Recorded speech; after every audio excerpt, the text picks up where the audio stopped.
Hello friends, అందరూ ఎలా ఉన్నారండి? వెల్కమ్ టు చాణక్యాస్ నీతి. మంచి రోజులు రావాలంటే ముందుగా చెడు రోజులతో పోరాడాలి, అంతే తప్ప మనం పారిపోకూడదు. ప్రతి మనిషి రేపు అనే భవిష్యత్తు కోసమే జీవిస్తాడు. ఆ భవిష్యత్తు అందంగా ఉండాలని కోరుకుంటాడు. అలా అందంగా ఉండాలన్నా, అందమైన జీవితాన్ని అనుభవించాలన్నా కూడా మంచి రోజుల కోసం వేచి ఉండడమే కాదు, ఇప్పుడు మిమ్మల్ని వేధిస్తున్న చెడు రోజులతో కూడా పోరాడాలి. నిజమే కదండి. లక్ష్యం ఉన్నవాడికి ఆ పోరాటం పెద్ద కష్టమేమీ కాదు. లక్ష్యం ఉన్నవాడు గడ్డి పరకను కూడా బ్రహ్మాస్త్రంగా వాడుకుంటాడు. ఏ లక్ష్యం లేనివాడు బ్రహ్మాస్త్రాన్ని సైతం గడ్డి పరకల్లాగానే వదిలేస్తాడు. నిజమే కదండి.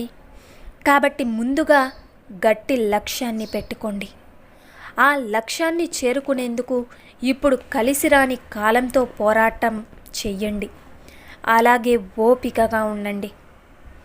అర్థమైంది కదండి. కాలం కలిసి రాకపోయినా, అనుకున్నది జరగకపోయినా కొంతమంది ఆత్మహత్యలు చేసుకుంటుంటారు. ఇప్పుడు కూడా అవి జరుగుతూనే ఉన్నాయి. లేదా ఆ పనిని అక్కడే వదిలేసి భయంతో పారిపోతున్నారు. ఈ రెండు కూడా మిమ్మల్ని మనిషిని చెయ్యవు. మనిషిగా పుట్టిన తర్వాత ఎదురయ్యే ప్రతి పోరాటాన్ని స్వాగతించాల్సిందే. గుర్తుపెట్టుకోండి. ఆ పోరాటంలో మీరు గెలిచినా ఓడినా ప్రయత్నం మాత్రం చేయాల్సిందే.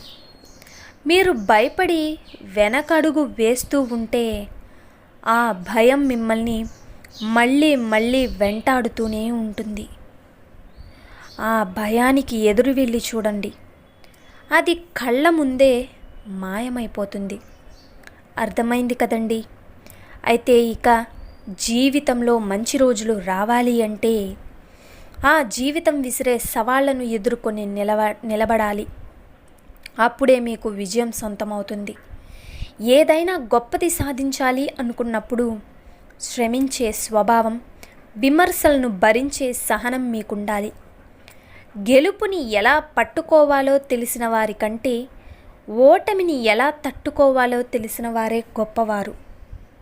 అర్థమైంది కదండి. అలాగే మీరు ముందుగా గెలుపు గురించి కాదు, ఓటమిని తట్టుకునే శక్తిని పొందండి. కష్టాలను ఎదుర్కొనే ఓపికను పెంచుకోండి. గుర్తుపెట్టుకోండి, కాలం కలిసి రానప్పుడు నిజాయితీ, ధైర్యం, తెలివితేటలు ఇవేవి మిమ్మల్ని గెలిపించలేవు. కేవలం ఓర్పు, సహనం మాత్రమే మిమ్మల్ని ముందుకు తీసుకెళ్ళి గెలిపించగలవు. కాబట్టి చెడు రోజుల్లో మీకు ఉండాల్సింది ఓర్పు, అలాగే సహనం మాత్రమే. ప్రతి అనుభవం జీవితంలో ఎక్కడో ఒక చోట ఉపయోగపడుతుంది. ఈ కలిసిరాని కాలం కూడా మీకు అలాంటి అనుభూతిని అందించే ప్రయత్నం చేస్తుందేమో. ఇలా సానుకూలంగా ఆలోచించి ఆ కష్టాలను దాటేందుకు మీకు చాలా ఓపిక ఉండాలి. జీవితం అంటేనే ఒక యుద్ధభూమి.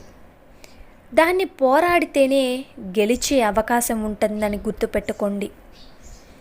ఏ పని చెయ్యకుండా నిలిచి ఉంటే మాత్రం ఓటమి ఖచ్చితంగా మనల్ని తొక్కి పడేస్తుంది. మీకు ఓటమి తథ్యం. కాబట్టి రోజులు బాలేదని తిట్టుకోవడం కన్నా ఆ రోజులను ఎలా దాటాలో మీరు ఆలోచించండి. సో చూశారు కదండి ఇవాల్టి వీడియో. ఈ వీడియో మీకు నచ్చిందనే అనుకుంటున్నాను. సో మనకు మంచి రోజులు రావాలి అంటే ముందున్న మన చెడ్డ రోజులను ఎలా ఎదుర్కోవాలి, దాటాలి అనేది మీరు గుర్తుపెట్టుకోండి. సో చూశారు కదండి ఇవాల్టి వీడియో. ఈ వీడియో మీకు నచ్చిందనే అనుకుంటున్నాను. నచ్చితే చిన్న లైక్ చేయండి, అలాగే మన ఛానల్ని సబ్స్క్రైబ్ చేసుకోండి. ఇలాంటి చాణక్య నీతి మరిన్ని మోటివేషనల్ వీడియోస్ మీకు నోటిఫికేషన్ రూపంలో రావాలంటే పక్కనున్న బెల్ సింబల్ని క్లిక్ చేయడం మర్చిపోవద్దండి. అలా చేస్తే నేను పెట్టే ప్రతి వీడియో మీకు నోటిఫికేషన్ రూపంలో అయితే చకచకా వచ్చేస్తుంది. So thank you for watching friends. రేపటి వీడియోలో అయితే చాణక్యులు గారు మన జీవితాలకి సంబంధించి ఏ మంచి మాటలను, ఏ మంచి సూక్తులను, అలాగే విజయాలను మనం ఎలా సాధించాలి, సక్సెస్ అనేది మన దారిలోకి ఎలా తెచ్చుకోవాలి అన్న దాని గురించి ఆయన మనకు ఏ మంచి మాటలను చెప్పబోతున్నారు అన్నది మన రేపటి వీడియోలో అయితే తెలుసుకుందాం.